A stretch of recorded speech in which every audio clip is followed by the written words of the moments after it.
ఆంధ్రప్రదేశ్ ప్రభుత్వం కీలక నిర్ణయాలు తీసుకుంది. ఈరోజు ఆంధ్రప్రదేశ్ సచివాలయంలో జరిగినటువంటి కేబినెట్ భేటీలో ఊహించని విధమైనటువంటి నిర్ణయాలని తీసుకోవడం జరిగింది. ముఖ్యమంత్రి చంద్రబాబు నాయుడు అధ్యక్షతన జరిగినటువంటి కేబినెట్ భేటీలో డిప్యూటీ సీఎం పవన్ కళ్యాణ్తో పాటు నారా లోకేష్తో పాటు మిగతా మంత్రులందరూ కూడా పాల్గొన్నారు.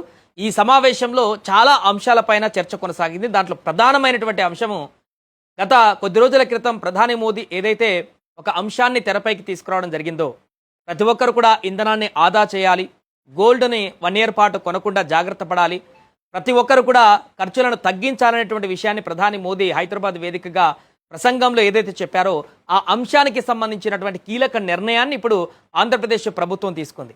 దానిలో భాగంగా ఇప్పుడు ఆంధ్రప్రదేశ్ ప్రభుత్వం ఊహించినటువంటి కొన్ని కీలక నిర్ణయాలు తీసుకోవడం జరిగింది. దాంట్లో వారానికి ఒకరోజు నో వెహికల్ డేని ప్రకటించింది ఆంధ్రప్రదేశ్ కేబినెట్. అంటే ప్రభుత్వానికి సంబంధించినటువంటి అఫీషియల్స్ అధికారులు ఎవరైనా కూడా వారంలో ఒకరోజు తమ సొంత వాహనాలని, అంటే గవర్నమెంట్ ఇచ్చేటువంటి వాహనాలని వినియోగించకూడదు, పబ్లిక్ ట్రాన్స్పోర్ట్లనే వాడాల్సినటువంటి పరిస్థితి ఉంది.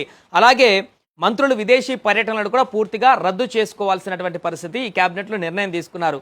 విదేశీ పర్యటనలు చేయకూడదు. ప్రధాని మోదీ కూడా గతంలో అదే చెప్పడం జరిగింది. విదేశీ పర్యటనలన్నీ కూడా తగ్గించుకోండి. మధ్యతరగతి కానీ మిగతా ఎవరైనా సాధారణ ప్రజలు కానీ అధికారులు కానీ ఎవరైనా కూడా కొద్ది రోజుల పాటు విదేశాలకు వెళ్లాల్సినటువంటి పర్యటనలన్నీ కూడా తగ్గించుకోండి అనేటువంటి ప్రకటన చేయడం జరిగింది. దానికి సంబంధించి ఇప్పుడు ఏపీ ప్రభుత్వం కూడా ఆ రకమైనటువంటి ముందడుగు వేయడం జరిగింది. వీలైనంత వరకు వర్చువల్ విధానంలో సమావేశాలను నిర్వహించుకోవాలంటూ కూడా మరొక విషయాన్ని కీలకంగా ఇక్కడ ప్రస్తావించడం జరిగింది. ముఖ్యంగా దీంట్లో అంటే క్యాబినెట్లో నిర్ణయం తీసుకోవడానికంటే ముందే ఏపీ ముఖ్యమంత్రి చంద్రబాబు నాయుడు గారు అనూహ్యమైనటువంటి ఒక నిర్ణయం తీసుకున్నారు. జనరల్గా సీఎం చంద్రబాబుకి 11 వాహనాలతోటి ఒక భారీ కాన్వాయ్ ఉంటుంది భద్రతా రీత్యా.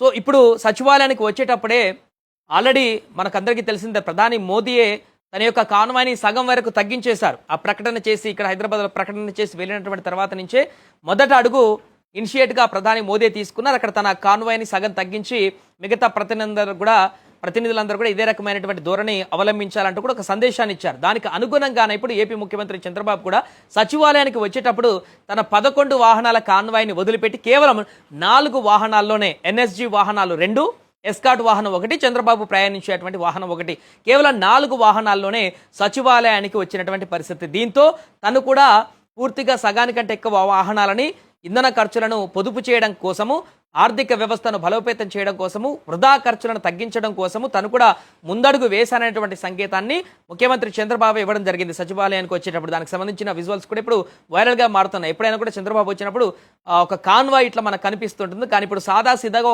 కేవలం ఒక 4 వాహనాలు మాత్రమే రోడ్డు మీద నుంచి వస్తున్నటువంటి దృశ్యాలు కూడా మనకు కనిపిస్తున్నాయి. చంద్రబాబుతో పాటుగా అటు డిప్యూటీ సీఎం పవన్ కళ్యాణ్ కూడా సగం వరకు కాన్వాయ్ని తగ్గించుకున్నారు. నారా లోకేష్ కూడా సగం వరకు కాన్వాయ్ని తగ్గించుకొని ఇక్కడ రావడం జరిగింది. వారితో పాటుగా మంత్రులు కూడా వారి యొక్క కాన్వాయ్ని, వాహనాలని, ప్రభుత్వ వాహనాలని ఇంధన ఖర్చుల మేరకు సగం మేరకు తగ్గించుకునేటువంటి నిర్ణయం తీసుకున్నారు ఈ కేబినెట్లో.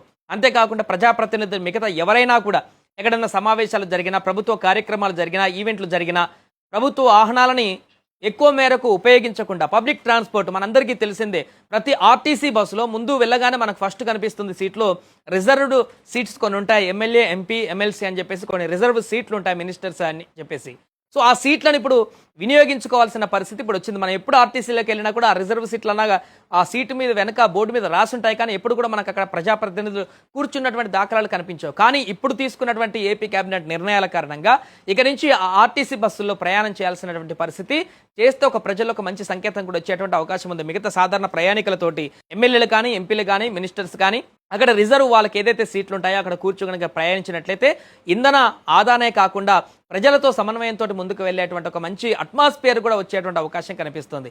సో ఇదే కాకుండా ఇప్పుడు మరొక కీలక నిర్ణయం కూడా చెప్పడం జరిగింది. ఎలక్ట్రిక్ వెహికల్స్ని వాడండి, ఎక్కువగా తప్పనిసరి పరిస్థితులు మ్యాక్సిమం వెహికల్స్ని, కాన్వాయ్ని పెద్దగా ఉపయోగించకుండా చూడండి, వర్చువల్గా చేయండి. అదేవిధంగా ఎప్పుడైనా కంపల్సరీ వెళ్లాల్సి వస్తే ఈ యొక్క ఇంధనం, ఫ్యూయల్, పెట్రోల్, డీజిల్తో నడిచేటువంటి వాహనాలు కాకుండా ఎలక్ట్రిక్ వాహనాలతో ముందుకు వెళ్ళేటువంటి పరిణామాలను కూడా తీసుకువెళ్ళాలని చెప్పారు. ఇక మంత్రులు, ఎమ్మెల్యేలు, ప్రజాప్రతినిధులే కాకుండా ఏపీ గవర్నమెంట్ ఉద్యోగులకు కూడా కీలకమైనటువంటి సూచనలు చేసింది ప్రభుత్వం. ఏంటంటే మనకు ఆల్రెడీ తెలుసు, work from home corona time నుంచి మొదలైంది ఈ యొక్క వర్క్ ఫ్రమ్ హోమ్ విధానం అనేటువంటి విధానము. ఇప్పుడు మరొకసారి ఈ వర్క్ ఫ్రమ్ హోమ్ అనేటువంటి కొత్త విధానాన్ని ఇప్పుడు ఏపీ ప్రభుత్వం ప్రవేశపెట్టింది. అప్పుడు మనకు ఐటీ సెక్టార్లో వివిధ ప్రైవేట్ సెక్టార్లలో మనకి వర్క్ ఫ్రమ్ హోమ్ అనేటువంటిది హైలైట్గా మారినటువంటి సందర్భాన్ని మనం చూసాం. ఇప్పుడు ఏపీ ప్రభుత్వము ప్రభుత్వ ఉద్యోగులకు సంబంధించి వర్క్ ఫ్రమ్ హోమ్ను కేటాయిస్తూ నిర్ణయం తీసుకుంది. అంటే వారు ఆఫీసులకి రాకున్నా కూడా పని నడిచేటువంటి ఉద్యోగులు ఎవరైతే ఉంటారో వారందరికీ కూడా ఆఫీసులకు రాకుండా వారు వచ్చేటువంటి ట్రాన్స్పోర్ట్ ఖర్చులే కానీ, వెహికల్ ఖర్చులే కానీ, ఇతరత్ర ఇవన్నీ కూడా తగ్గిపోతాయి. దానివల్ల ఆర్థికంగా మరింతగా వారి యొక్క ఖర్చులే కాదు, దానివల్ల రాష్ట్ర ఖర్చులు కూడా మిగులుతాయి. కాబట్టి వారు ఇంట్లోనే ఉండి పనులు చేసుకునేటువంటి వెసులుబాటు ఉన్నటువంటి ఉద్యోగులు ఎవరైతే ఉంటారో రాష్ట్ర వ్యాప్తంగా వారందరూ కూడా ఇంట్లో నుండే వారి యొక్క పనులను చేసుకునేటువంటి విధంగా నిర్ణయాలు తీసుకుంది ఇప్పుడు ఏపీ ప్రభుత్వం. వారందరూ కూడా అదే ఆదేశాలు ఇవ్వడం జరిగింది. మ్యాక్సిమం వీలైతే దగ్గరలో ఆఫీస్కి ఇంటికి దగ్గర ఉన్నటువంటి వాళ్ళు సైకిల్ని యూజ్ చేసుకోండి, సైకిల్ మీద ప్రయాణాలు చేయండి, ఆరోగ్యానికి కూడా మంచిది అనేటువంటి ఒక సందేశాన్ని ఇచ్చింది. సో దీంతో ఏపీ ప్రభుత్వం తీసుకున్నటువంటి ఈ నిర్ణయం ఇప్పుడు చర్చనీయాంశంగా మారింది. ఎందుకంటే ప్రధాని మోదీ ఇచ్చినటువంటి పిలుపు మేరకు నా దేశం నా బాధ్యత అనేటువంటి పేరుతో ఇప్పుడు రాష్ట్ర ప్రభుత్వం పొదుపు దిశగా ముందడుగు వేస్తున్నటువంటి పరిణామం నెలకొంది. విద్యుత్ వినియోగ నియంత్రణ పైన కూడా కీలక నిర్ణయాలు తీసుకున్నారు. దీంట్లో మనందరికీ తెలిసింది ఎండాకాలం ఇప్పుడు చాలా మంది ఏసీల వినియోగాన్ని ఎక్కువగా పెంచుకున్నారు. సో వారికి కూడా ఒక సందేశాన్ని ఇవ్వడం జరిగింది. 24 డిగ్రీల నుంచి 27 డిగ్రీల వరకు ఎక్కువగా ఏసీలను వినియోగించుకోండి, 24 కంటే తక్కువగా ఏసీలను వినియోగించకండి అని చెప్పేసి దీంట్లో కూడా ఒక ప్రతిపాదన చేయడం జరిగింది. అంటే ఒక ప్రజలందరూ కూడా ఒక వారు సందేశాన్ని వ్యక్తపరచడం జరిగింది. బిలో 24 అంటే కరెంటు బిల్ ఎక్కువగా కాలుతుంది కాబట్టి ఇంధన విద్యుత్ పొదుపు కూడా ఆదా కావాలంటే 24 పైనే ఏసీని మెయింటైన్ చేయండి అనేటువంటి ఒక విధానాన్ని కూడా దీంట్లో మెన్షన్ చేయడం జరిగింది. ఇలా అనేక విషయాలలో ఈరోజు ఏపీ క్యాబినెట్ సుమారుగా 4 గంటల పాటు ఈ క్యాబినెట్ చర్చ కొనసాగింది. చాలా రోజుల తర్వాత పవన్ కళ్యాణ్ గారికి సర్జరీ అయిన తర్వాత ఈరోజు మొదటిసారి క్యాబినెట్లోకి పాల్గొని ఈ యొక్క అంశాలకు సంబంధించి దేశ ఆర్థిక వ్యవస్థ, దేశంలో నెలకొన్నటువంటి తాజా పరిస్థితులు, అంతర్జాతీయంగా నెలకొన్నటువంటి పరిస్థితులు, ఇరాన్ అమెరికా మధ్య నెలకొన్నటువంటి ఉద్రిక్తతల నేపథ్యంలో అక్కడ హర్ముజ్ జలసంధి పూర్తిగా దిగ్బంధనానికి గురై చమురు సరఫరాలు ఆటంకాలు ఏర్పడి తీవ్రమైనటువంటి ఒడిదుడుకులలో అనేక దేశాలు కొట్టుమిట్టాడుతున్నటువంటి పరిస్థితులు మనం చూస్తున్నాం. దీంట్లో ఇప్పటికీ అనేక దేశాలు ఆర్థికంగా సతమతం అవుతూ అల్లకల్లోలంగా మారుతున్నటువంటి పరిస్థితిని ఇతర దేశాల్లో మనం చూసాం. కానీ భారతదేశం ఇంకా తట్టుకొని నిలబడగలిగింది, అంత శక్తి ఉంది. కానీ రాబోయే రోజుల్లో భవిష్యత్తులో ఆ యుద్ధ పరిణామాలు ఇలానే కొనసాగితే ఇంకా మనం స్ట్రాంగ్గా నిలబడాలంటే, రాబోయే రోజుల్లో కూడా ఎలాంటి ఆర్థిక ఇబ్బందులు వచ్చినా కూడా నిలబడగలగాలంటే దానికి ప్రజల మద్దతు కూడా కావాలి. ప్రజలందరూ కూడా, ప్రజాప్రతినిధులు ప్రజలందరూ కూడా తమ యొక్క బాధ్యతను నిర్వర్తించాలనేటువంటి ఉద్దేశంతో ప్రధాని మోదీ ఇచ్చినటువంటి పిలుపు మేరకు నా దేశం నా బాధ్యత అనేటువంటి కాన్సెప్ట్ ఇప్పుడు ఏపీ ప్రభుత్వం కూడా తీసుకురావడం జరిగింది. దీంతో ఏపీ ప్రభుత్వం తీసుకున్నటువంటి ఈ నిర్ణయాలు ఇప్పుడు ఆదర్శంగా మారినట్టుగా చెప్తున్నారు. మిగతా అన్ని రాష్ట్రాలలో కూడా నేరుగా ప్రధాని మోదీ పిలుపునిచ్చారు. ప్రధాని మోదీ కూడా తన కాన్వాయ్ని సగానికి పైగా తగ్గించుకున్నారు. ఇంధనాన్ని ఆదా చేయడం కోసం, ఫ్యూయల్ ఆదా చేయడం కోసం, విచ్చలవిడిగా ఫ్యూయల్ని ఖర్చు చేయకుండా ఉండడం కోసం చాలామందికి ఇప్పటికి కూడా ఎంప్లాయీస్కి చెప్పడం జరిగింది. ఓన్గా ఒక కారులో ఒక వ్యక్తి వెళ్ళేది ఉంటే ఒక్కరు వెళ్ళకండి, దాంట్లో ఇంకా పట్టేటువంటి 3-4 వ్యక్తులతో ట్రావెల్ చేయండి తప్ప ఇంధనాన్ని వృధాగా ఖర్చు చేయకండి అనేటువంటి సందేశాన్ని కూడా ఇవ్వడం జరిగింది. కాబట్టి పూర్తిగా ఈ సందేశాన్ని ప్రజలందరికీ కూడా గ్రౌండ్ లెవెల్లో టచ్ చేయడం కోసం, అందరినీ కూడా ఒక బాధ్యతాయుతమైనటువంటి పౌరులుగా ఇప్పుడు తీర్చిదిద్దడం కోసము ప్రభుత్వాలు కూడా ముందడుగు వేస్తున్నటువంటి పరిణామం నెలకొంది.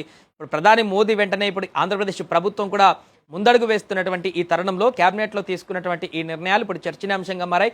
వర్క్ ఫ్రమ్ హోమ్ ఇప్పుడు గవర్నమెంట్ ఉద్యోగులకు మాత్రమే పరిమితం అవుతుందా? ఏదైతే వెసులుబాటు ఉన్నటువంటి ఉద్యోగులు, మిగతా ప్రైవేటు ఉద్యోగులకు కూడా అదే రకమైనటువంటి పరిణామాన్ని తీసుకువస్తారా? గవర్నమెంట్ ప్రైవేట్ ఎంప్లాయీస్లో కరోనా టైంలో ఎవరైతే వర్క్ ఫ్రమ్ హోమ్కి అలవాటు పడిపోయారో సాఫ్ట్వేర్ ఇంజనీర్లు, ఇప్పుడు కూడా వారు కూడా ఒకవేళ వర్క్ ఫ్రమ్ హోమ్ ఇస్తే చేయడానికి సిద్ధంగా ఉన్నటువంటి పరిస్థితి. ఇప్పుడు మరి కంపెనీలకు కూడా, ఐటీ కంపెనీలకు కూడా ప్రభుత్వాలు ఇనిషియేటివ్ తీసుకొని వర్క్ ఫ్రమ్ హోమ్ని కంటిన్యూ చేయండి, కొద్ది రోజుల పాటు వర్క్ ఫ్రమ్ హోమ్ని కేటాయించండి అనేటువంటి ఆదేశాలు ప్రభుత్వం నుంచి క్లియర్గా వెళితే ప్రైవేట్ కంపెనీస్ కూడా ఐటీ సెక్టర్లో చాలా వరకు వర్క్ ఫ్రమ్ హోమ్ని కేటాయించడానికి సిద్ధపడేటువంటి అవకాశం ఉంటుంది. దీంతో ఈ యొక్క ప్రస్తుత పరిస్థితులు ఇప్పుడు ఎలాంటి ఇబ్బంది లేకపోయినా కూడా భవిష్యత్తులో ఇది ఇలానే కొనసాగితే ఏదో ఒక రోజు చాలా తీవ్రమైనటువంటి పరిస్థితి భారత్ ఎదుర్కొనేటువంటి అవకాశం ఉంటుంది. కాబట్టి ఆ యొక్క ముందు జాగ్రత్తతోటి ఇప్పుడు తీసుకుంటున్నటువంటి అడుగులు అయితే ప్రతి ఒక్కరి బాధ్యతను గుర్తు చేస్తున్నటువంటి సందర్భం ఉంది.